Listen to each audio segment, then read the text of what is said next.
ನಮಸ್ತೆ ವೀಕ್ಷಕರೇ, ನಿತ್ಯ ಧ್ವನಿಗೆ ಸ್ವಾಗತ, ಸುಸ್ವಾಗತ.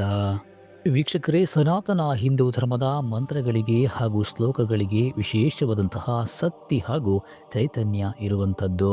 ವಿಶ್ವದ ಅನೇಕ ರಾಷ್ಟ್ರಗಳಲ್ಲಿ ಇವತ್ತು ಸನಾತನ ಹಿಂದೂ ಧರ್ಮದ ಮಂತ್ರಗಳನ್ನು ಪಠಿಸುವ ಮುಖಾಂತರ ಆಧ್ಯಾತ್ಮಿಕ ಹಾಗೂ ದೈವಿಕ ಚೈತನ್ಯವನ್ನು ಪಡೆದುಕೊಳ್ಳುತ್ತಿದ್ದಾರೆ.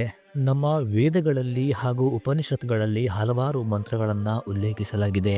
ಒಂದೊಂದು ಮಂತ್ರಗಳು ತನ್ನದೇ ಆದಂತಹ ವಿಶೇಷವಾದ ಮಹತ್ವವನ್ನು ಹೊಂದಿದೆ. ನಮ್ಮ ಶಾಸ್ತ್ರಗಳಲ್ಲಿ ಹಾಗೂ ಪುರಾಣಗಳಲ್ಲಿ ಉಲ್ಲೇಖ ಇರುವಂತೆ ಸಪ್ತಕೋಟಿ ಮಂತ್ರಗಳು ಇರುವಂಥದ್ದು.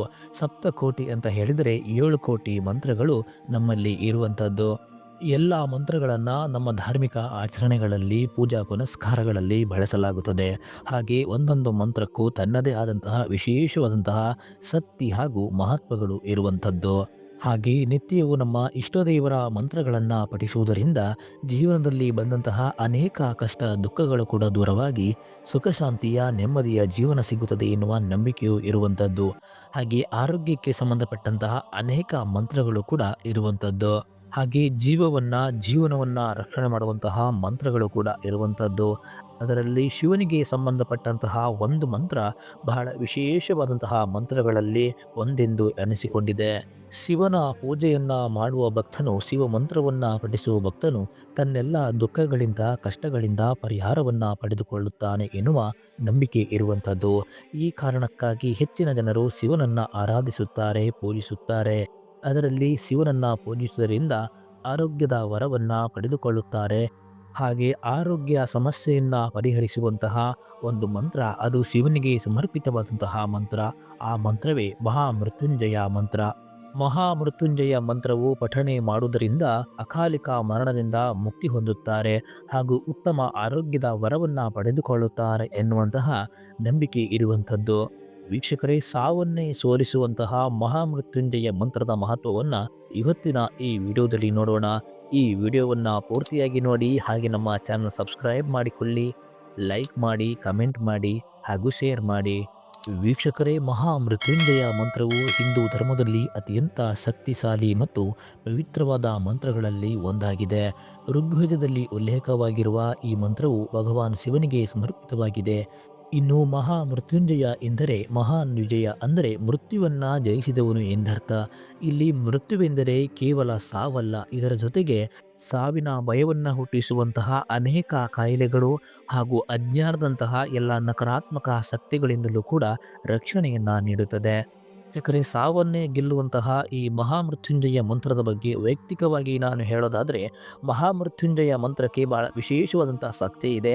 ಇದರ ಜೊತೆಗೆ 2016ನೇ ಇಸ್ವಿಯಲ್ಲಿ ನನಗೆ ಒಂದು ಗಂಭೀರವಾದಂತಹ ಆರೋಗ್ಯ ಸಮಸ್ಯೆ ಕಾಡುತ್ತದೆ. ಅದು ಚರ್ಮಕ್ಕೆ ಸಂಬಂಧಿಸಿದಂತಹ ಸಮಸ್ಯೆಯಾಗಿತ್ತು. ಆ ಸಮಸ್ಯೆಯಿಂದ ನಾನು ಪರಿಹಾರವನ್ನು ಪಡೆದುಕೊಳ್ಳಲು ನಾನು 2 ಉಪಾಯವನ್ನು ಮಾಡುತ್ತೇನೆ. ಒಂದು ಅಗ್ನಿಹೋತ್ರ, ಹಾಗೆ ಇನ್ನೊಂದು ಮಹಾಮೃತ್ಯುಂಜಯ ಮಂತ್ರ. ಹಾಗೆ ಮಂತ್ರಗಳಲ್ಲಿ ಇನ್ನೊಂದು ಮಂತ್ರ, ಅದು ನರಸಿಂಹ ಮಂತ್ರ. ಮಹಾಮೃತ್ಯುಂಜಯ ಮಂತ್ರವನ್ನ ನಾನು ಪಠಿಸಲು ಪ್ರಾರಂಭ ಮಾಡಿದಾಗಿನಿಂದ ನನ್ನ ಎಲ್ಲ ಆರೋಗ್ಯ ಸಮಸ್ಯೆಗಳು ನಿಧಾನವಾಗಿ ಕಮ್ಮಿಯಾಗುತ್ತಾ ಹೋಯಿತು. ವೀಕ್ಷಕರೇ, ಮಹಾಮೃತ್ಯುಂಜಯ ಮಂತ್ರ ಹೇಗೆ ಕೆಲಸ ಮಾಡುತ್ತೆ ಎಂದು ನಾವು ನೋಡೋದಾದರೆ, ಇದು ನನ್ನ ಸ್ವಂತ ಅನುಭವ. ಮಹಾಮೃತ್ಯುಂಜಯ ಮಂತ್ರವನ್ನ ನಿತ್ಯ ಪಠಿಸುವುದರಿಂದ ಹೇಗೆ ನಮಗೆ ಪ್ರಯೋಜನ ಆಗುತ್ತೆ ಅನ್ನುವಂಥದ್ದು. ವೀಕ್ಷಕರೇ, ಈ ಮಹಾಮೃತ್ಯುಂಜಯ ಮಂತ್ರವನ್ನ ಅಮರತ್ವ ಮತ್ತು ಆರೋಗ್ಯದ ದಿವ್ಯ ಸೂತ್ರವಂತನ್ನೇ ಹೇಳಬಹುದಾಗಿದೆ. ಅನೇಕ ಸೂತ್ರಗಳು ಕೂಡ ನಮ್ಮಲ್ಲಿ ಇರುವಂಥದ್ದು. ಅದರಲ್ಲಿ ಮಹಾಮೃತ್ಯುಂಜಯ ಮಂತ್ರ ಬಹಳ ವಿಶೇಷವಾದಂತಹ ಸ್ಥಾನವನ್ನ ಪಡೆದುಕೊಂಡಿದೆ. ಇನ್ನು ಮಹಾಮೃತ್ಯುಂಜಯ ಮಂತ್ರ ಹಾಗೂ ಮಂತ್ರದ ಅರ್ಥವನ್ನ ನಾವು ನೋಡೋದಾದರೆ, ಓಂ ತ್ರಯಂಬಕಂ ಯಜಾಮಹೇ ಸುಗಂಧಿಂ ಪುಷ್ಟಿವರ್ಧನಂ ಊರ್ವಾರುಕಮೇವ ಬಂಧನಾನ್ ಮೃತ್ಯುರ್ಮೋಕ್ಷಯೇ ಮಮಾಮೃತ. ಇದರ ಅರ್ಥವನ್ನ ನೋಡೋದಾದರೆ, ಓಂ ಅಂತ ಹೇಳಿದರೆ ಸೃಷ್ಟಿ ಸ್ಥಿತಿ ಲಯಗಳಿಗೆ ಕಾರಣನಾದ ಪರಮಾತ್ಮನ ಸಂಕೇತ. ಓಂಕಾರ ಅನ್ನುವಂಥದ್ದು ಇಡೀ ಬ್ರಹ್ಮಾಂಡವನ್ನ ಆವರಿಸಿಕೊಂಡಿದೆ. ಹಾಗಾಗಿ ಓಂ ಅನ್ನ ಇಲ್ಲಿ ಸೇರಿಸಲಾಗಿದೆ. ತ್ರಯಂಬಕಂ ಅಂದರೆ 3 ಕಣ್ಣುಗಳನ್ನ ಉಳ್ಳವನು, ಅಂದರೆ ಶಿವ. ಹಾಗೆ ಇದು ಬ್ರಹ್ಮ ವಿಷ್ಣು ಮಹೇಶ್ವರರನ್ನು ಕೂಡ ಸೇರಿಸುತ್ತದೆ. ಇದಾದ ನಂತರ ಯಜಾಮಹೆ, ಇದರ ಅರ್ಥ ನಾವು ಪೂಜಿಸುತ್ತೇವೆ ಇಲ್ಲ ಆರಾಧಿಸುತ್ತೇವೆ ಎಂದು ಅರ್ಥ. ಇನ್ನು ಸುಗಂಧಿಂ, ಸುಗಂಧಿಂ ಅಂತ ಹೇಳಿದರೆ ಸುವಾಸನೆ ಉಳ್ಳವನು, ಅಂದರೆ ಸರ್ವವ್ಯಾಪಿ ಅಂತ ಅರ್ಥ. ಪುಷ್ಟಿವರ್ಧನಂ, ಪೋಷಣೆಯನ್ನ ಮಾಡುವವನು, ಹಾಗೆ ಸಮೃದ್ಧಿಯನ್ನ ಹೆಚ್ಚಿಸುವವನು ಎಂದು ಅರ್ಥ. ಇನ್ನು ಊರ್ವಾರುಕಮೇವ ಬಂಧನಾನ್, ಸೌತೆಕಾಯಿ ಹೇಗೆ ತನ್ನ ಕಾಂಡದಿಂದ ಸುಲಭವಾಗಿ ಬೇರ್ಪಡುತ್ತದೆಯೋ ಹಾಗೆ ಮೃತ್ಯುರ್ಮೋಕ್ಷಯೇ, ಸಾವಿನ ಬಂಧನದಿಂದ ನಮ್ಮನ್ನ ಮುಕ್ತಗೊಳಿಸು ಎಂದು ಅರ್ಥ. ಇನ್ನು ಕೊನೆಯದಾಗಿ ಮಮಾಮೃತಾತ್, ಅಮೃತದಿಂದ ಮೋಕ್ಷದಿಂದ ನಮ್ಮನ್ನ ವಂಚಿತನಾಗಿ ಮಾಡಬೇಡ ಎಂದು ಅರ್ಥ. ವೀಕ್ಷಕರೇ, ಇದಿಷ್ಟು ಮಾಹಿತಿಯನ್ನ ಸರಳವಾಗಿ ನಾವು ಹೇಳೋದಾದರೆ, ಮೂರು ಕಣ್ಣುಗಳು ಇರುವಂತಹ, ಸುವಾಸನೆ ಇರುವಂತಹ, ಸಮೃದ್ಧಿಯನ್ನ ಹೆಚ್ಚಿಸುವ ಶಿವನನ್ನ ನಾವು ಪೂಜಿಸುತ್ತೇವೆ. ಸೌತೆಕಾಯಿ ತನ್ನ ಕಾಂಡದಿಂದ ಸುಲಭವಾಗಿ ಹೇಗೆ ಬೇರ್ಪಡುವಂತೆ ಮೃತ್ಯುವಿನ ಬಂಧನದಿಂದ ನಮ್ಮನ್ನ ಬೇರ್ಪಡಿಸು ಹಾಗೂ ಮುಕ್ತಿಗೊಳಿಸು, ಅಮರತ್ವದಿಂದ ನಮ್ಮನ್ನು ವಂಚಿತರನ್ನಾಗಿ ಮಾಡಬೇಡ ಎಂದು ಅರ್ಥ. ಮಹಾಮೃತ್ಯುಂಜಯ ಮಂತ್ರದ ಹಿನ್ನೆಲೆ ಮತ್ತು ಪೌರಾಣಿಕ ಮಹತ್ವವನ್ನು ನಾವು ನೋಡೋದಾದರೆ, ವೀಕ್ಷಕರೇ, ಈ ಮಹಾಮೃತ್ಯುಂಜಯ ಮಂತ್ರದ ಉಗಮದ ಬಗ್ಗೆ ಹಲವಾರು ಪೌರಾಣಿಕ ಕಥೆಗಳು ಇರುವಂಥದ್ದು. ಶಾಸ್ತ್ರಗಳಲ್ಲಿ ಈ ಮಂತ್ರದ ಬಗ್ಗೆ ಪ್ರಮುಖವಾದಂತಹ ವಿಚಾರಗಳು ಕೂಡ ಹೇಳಿದ್ದಾರೆ.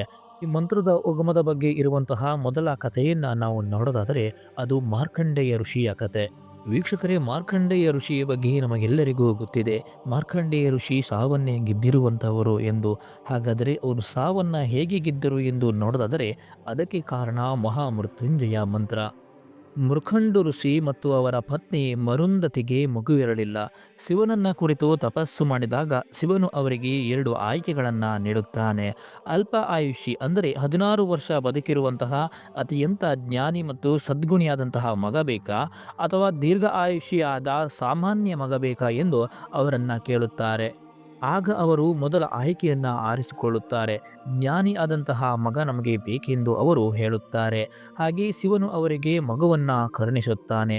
ಅವರಿಗೆ ಮಾರ್ಕಂಡೇಯ ಎಂಬಂತಹ ಮಗನು ಜನಿಸುತ್ತಾನೆ. ಮಾರ್ಕಂಡೇಯನು ಮಹಾಜ್ಞಾನಿಯಾಗಿ ಬೆಳೆಯುತ್ತಾನೆ. ಮಾರ್ಕಂಡೇಯನಿಗೆ 16 ವರ್ಷ ತುಂಬಿದಾಗ ಯಮಧರ್ಮ ರಾಜನು ಮಾರ್ಕಂಡೇಯನ ಪ್ರಾಣಹರಣ ಮಾಡಲು ಬರುತ್ತಾನೆ.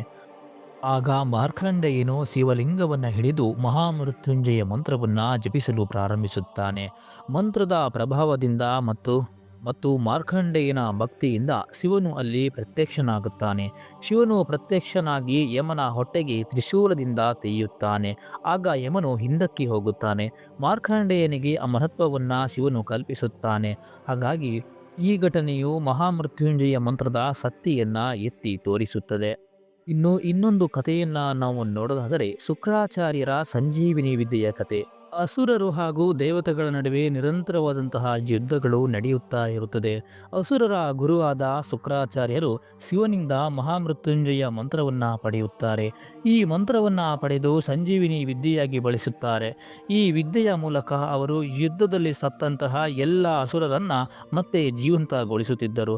ಈ ಕಥೆಯಿಂದ ಈ ಮಂತ್ರದ ಮಹತ್ವ ಹೇಗೆ ತಿಳಿಯುತ್ತದೆ ಎಂದರೆ, ಈ ಮಂತ್ರ ಜೀವವನ್ನ ನೀಡುವ ಶಕ್ತಿಯನ್ನ ಹೊಂದಿದೆ ಎಂದು ಸೂಚಿಸುತ್ತದೆ. ಇನ್ನು ಮೂರನೆಯ ಕಥೆಯನ್ನ ನಾವು ನೋಡೋದಾದರೆ, ದಕ್ಷ ಪ್ರಜಾಪತಿ ಕೋಪ ಬಂದು ಇಂದ್ರನಿಗೆ ಶಾಪವನ್ನ ನೀಡುತ್ತಾರೆ. ದಕ್ಷ ಪ್ರಜಾಪತಿ ನೀಡಿದ ಕೋಪದಿಂದ ಇಂದ್ರನು ಕ್ಷಯರೋಗ ಬಂದು ಅವನ ಆರೋಗ್ಯ ಕುಸಿಯುತ್ತಿತ್ತು.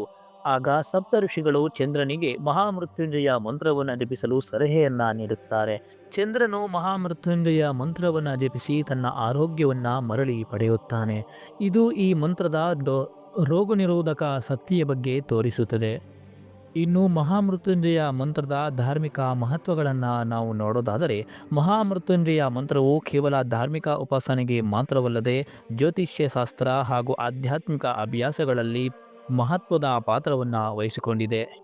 ಈ ಮಂತ್ರವನ್ನು ನಿರಂತರವಾಗಿ ಜಪಿಸುವುದರಿಂದ ದೈಹಿಕ ಮತ್ತು ಮಾನಸಿಕ ಆರೋಗ್ಯ ಸುಧಾರಿಸುತ್ತದೆ ಎಂದು ನಂಬಲಾಗಿದೆ. ಮಾರಣಾಂತಿಕ ರೋಗಗಳಿಂದ ಬಳಲುತ್ತಿರುವವರು ಅಥವಾ ಅಪಘಾತಗಳಿಂದ ರಕ್ಷಣೆಯನ್ನು ಹೆಚ್ಚಿಸಿಕೊಳ್ಳಲು ಈ ಮಂತ್ರವನ್ನು ಜಪಿಸಬಹುದು.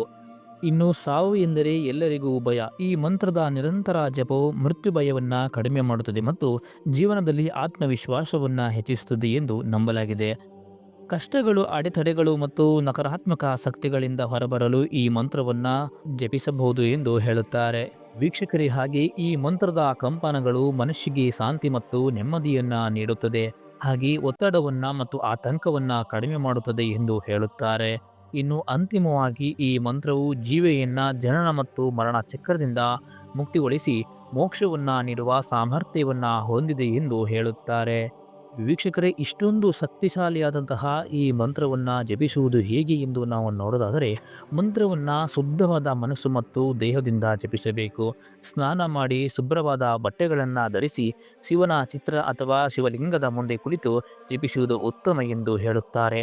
ರುದ್ರಾಕ್ಷಿ ಮಾಲೆಯನ್ನು ಹಿಡಿದು 108 ಬಾರಿ ಅಥವಾ ಅದಕ್ಕಿಂತ ಹೆಚ್ಚು ಬಾರಿ ಜಪಿಸುವುದು ವಾಟಿಕೆ ಇದೆ. ನಿಯಮಿತವಾಗಿ ಈ ಮಂತ್ರವನ್ನು ಜಪಿಸುವುದರಿಂದ ಅದರ ಸಂಪೂರ್ಣ ಪ್ರಯೋಜನಗಳು ನಾವು ಪಡೆಯಬಹುದಾಗಿದೆ ವೀಕ್ಷಕರೇ, ಈ ಮಹಾಮೃತ್ಯುಂಜಯ ಮಂತ್ರವು ಕೇವಲ ಶಬ್ದಗಳ ಶಕ್ತಿ ಸಮೂಹವಲ್ಲ, ಅದು ದಿವ್ಯ ಶಕ್ತಿಗಳು ಮತ್ತು ಅದಮ್ಯ ಭಕ್ತಿಯ ಪ್ರತ್ಯೇಕ ಅಂತಲೇ ಹೇಳಬಹುದು. ಇದು ಕಾಯಿಲೆಗಳಿಂದ ಮುಕ್ತಿ, ಭಯದಿಂದ ಸ್ವತಂತ್ರ ಮತ್ತು ಅಂತಿಮವಾಗಿ ಆಧ್ಯಾತ್ಮಿಕ ಉನ್ನತಿಗಾಗಿ ಮಾರ್ಗದರ್ಶನ ನೀಡುವ ದಿವ್ಯ ಸೂತ್ರವಾಗಿದೆ. ಜೀವನದಲ್ಲಿ ಕಷ್ಟಗಳು ಎದುರಾದಾಗ ಅಥವಾ ರೋಗದ ಸಮಸ್ಯೆಗಳು ಕಾಡಿದಾಗ ಈ ಮಂತ್ರವು ನಮಗೆ ದೈವಿಕ ಬೆಂಬಲವನ್ನು ನೀಡುತ್ತದೆ. ಇನ್ನು ಮಂತ್ರವನ್ನು ಹೇಗೆ ಪಠಿಸಬೇಕು ಎಂದು ನಾವು ನೋಡೋದಾದರೆ, ಶಾಂತವಾದಂತಹ ಸ್ಥಳವನ್ನು ಆಯ್ಕೆ ಮಾಡಬೇಕು. ಆದರೆ ಶಾಂತವಾದಂಥ ಸ್ಥಳ ಈಗಿನ ಕಾಲದಲ್ಲಿ ಸಿಗಲು ಸಾಧ್ಯವಿಲ್ಲ, ಕಾಡಿಗೆ ಕೂಡ ಹೋಗಲು ಸಾಧ್ಯವಾಗುವುದಿಲ್ಲ. ಆದರೆ ಮನೆಯ ಒಳಗಡೆಯೇ ಒಂದು ಮೂಲೆ ಅಥವಾ ದೇವರ ಕೋಣೆಯಲ್ಲಿ ಶಾಂತವಾದ ವಾತಾವರಣವನ್ನು ನಾವು ನಿರ್ಮಾಣ ಮಾಡಿಕೊಳ್ಳಬೇಕಾಗುತ್ತದೆ. ಇನ್ನು ಎರಡನೆಯದಾಗಿ ಹೇಳುತ್ತಾರೆ, ಶಿವನ ಚಿತ್ರದ ಮುಂದೆ ಅಥವಾ ಶಿವಲಿಂಗದ ಮುಂದೆ ಕುಳಿತುಕೊಳ್ಳಬೇಕು ಎಂದು ಹೇಳುತ್ತಾರೆ. ಆದರೆ ಶಿವನ ಚಿತ್ರ ಅಥವಾ ಶಿವನ ಲಿಂಗದ ಮುಂದೆ ಕುಳಿತುಕೊಳ್ಳಲು ನಮಗೆ ಸಾಧ್ಯವಾಗದೇ ಇರಬಹುದು. ಅಂತಹ ಸಂದರ್ಭದಲ್ಲಿ ಮನಸ್ಸಿನಲ್ಲಿ ಶಿವನನ್ನ ಮಾನಸಿಕ ಆರಾಧನೆಯನ್ನ ಮಾಡಿ ನಾವು ಈ ಜಪವನ್ನು ಪ್ರಾರಂಭ ಮಾಡಬಹುದು. ಹಾಗೆ ಮೂರನೇದಾಗಿ ಏಕಾಗ್ರತೆಯಿಂದ ಮಂತ್ರವನ್ನು ಪಠಿಸಬೇಕು ಎಂದು ಹೇಳುತ್ತಾರೆ. ನಾವು ಮಾನಸ ಪೂಜೆಯನ್ನ ಮಾಡಿದಾಗ ನಮಗೆ ಏಕಾಗ್ರತೆ ತಾನಾಗಿಯೇ ಬರುತ್ತದೆ. ವೀಕ್ಷಕರೇ, ಮಹಾಮೃತ್ಯುಂಜಯ ಮಂತ್ರವನ್ನು ನಿತ್ಯ ಪಠನೆಯಿಂದ ನಾವು ಇದಿಷ್ಟು ಲಾಭವನ್ನು ಪಡೆಯಬಹುದು. ಹಾಗೆ ಮಹಾಮೃತ್ಯುಂಜಯ ಮಂತ್ರ ಉದ್ಭವವಾಗಿದ್ದು ಹೇಗೆ, ಅದು ಯಾರಿಂದ ಯಾರಿಗೆ ಬಂದಿತು ಅನ್ನೋದನ್ನು ಈ ವಿಡಿಯೋದಲ್ಲಿ ನಾವು ನೋಡಿದ್ದೇವೆ. ವೀಕ್ಷಕರೇ, ಈ ಮಹಾಮೃತ್ಯುಂಜಯ ಮಂತ್ರದ ಬಗ್ಗೆ ವೈಯಕ್ತಿಕವಾಗಿ ನಾನು ಹೇಳೋದಾದರೆ, ಮಹಾಮೃತ್ಯುಂಜಯ ಮಂತ್ರವು ನಮ್ಮ ಜೀವನದಲ್ಲಿ ರಕ್ಷಣೆ ಮತ್ತು ಶಾಂತಿಯನ್ನು ನೀಡುತ್ತದೆ. ಈ ವಿಡಿಯೋ ನಿಮಗೆ ಉಪಯುಕ್ತವಾಗಿದೆ ಎಂದು ನಾನು ಭಾವಿಸುತ್ತೇನೆ. ಧನ್ಯವಾದಗಳು ವೀಕ್ಷಕರೇ. ನಿತ್ಯ ಧ್ವನಿಯ ವಿಡಿಯೋಗಳು ಹಾಗೂ ಮಾಹಿತಿಗಳು ನಿಮಗೆ ಇಷ್ಟವಾದರೆ ದಯವಿಟ್ಟು ಲೈಕ್ ಮಾಡಿ, ಕಮೆಂಟ್ ಮಾಡಿ ಹಾಗೂ ಶೇರ್ ಮಾಡಿ. ಹಾಗೆ ನಮ್ಮ ಚಾನಲ್ ಸಬ್ಸ್ಕ್ರೈಬ್ ಮಾಡಿಕೊಳ್ಳಿ. ಧನ್ಯವಾದಗಳು. ಜೈ ಶ್ರೀರಾಮ್.